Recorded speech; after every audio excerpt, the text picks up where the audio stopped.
They were sitting there, all 22 of them, and I looked around and I said, now, if we get caught, what will happen to me? They said, oh, you'll get deported in 24 hours and we'll go to prison for 3 years. I said, you're kidding. How many of you have been in prison for your faith? Out of 22, 18 raised their hands. I thought, no way. And I looked at him and I said, you 22 people, how many people do you oversee? Because they were all of these small group leaders, underground church leaders in the Hunan province. I said, how many, if you counted up all the people under your jurisdiction, how many would it be? And they counted them up and they said, little over 20 million. I said, what? See, we forget there's 1.3 billion people in China. This is crazy.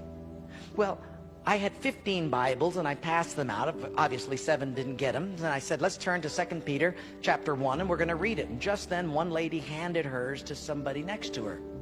And I thought, interesting. Well, we turned there anyway, and as we started reading it, I understood why she gave it away. She had memorized the whole thing. She just recited the whole chapter. When it was done, I went over to her at a break and I said, you recited the whole chapter. She says, oh yes, I've memorized many chapters. I said, where did you memorize so many chapters? She said, in prison. I said, you have much time in prison. So I said, but don't they confiscate the Bible? She said, yes. So people bring in scriptures written on pieces of paper and they bring it in. So I said, but then if they find that piece of paper on you, won't they confiscate that? She said, oh yes, that's why you memorize it as fast as you can. Because even though they can take the paper away, they can't take what's hidden in your heart. I thought, wow.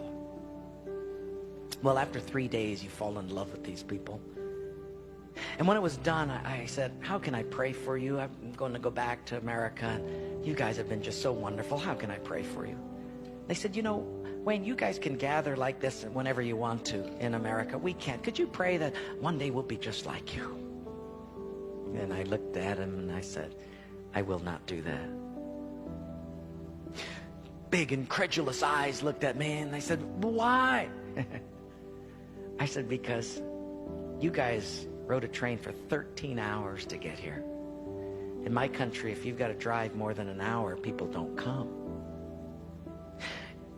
You sat on a wooden floor for 3 days. In my country, if people have to sit more than 40 minutes, they leave. You sat not only here for 3 days on a hard wooden floor, but you did it without air conditioning. In my country, if it's not padded pews and air conditioning, people don't often come back. In my country, we have an average of 2 Bibles per family. We don't read any of them. You hardly have any Bibles, and you memorize them from pieces of paper. I will not pray that we become like, you become like us, but I will pray that we become just like you.